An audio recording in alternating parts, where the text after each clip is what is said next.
เบิ่งแม่พี่น้องเนาะมื้อนี้กับพัวเมียกับพากันเข้าไปหาพ่อตาแม่นายอยู่ในบ้านแต่ฝนตกซะกลางทางเส้นทางว่าซั่นปื้อทิโท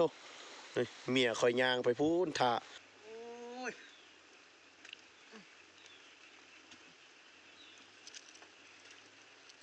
ขึ้นผู้ก็ขึ้นบ่ได้จนได้ปิดจักยุงเอาโอ้ยโอ้ยโอ้ยโอ้ยโอ้ยเนาะ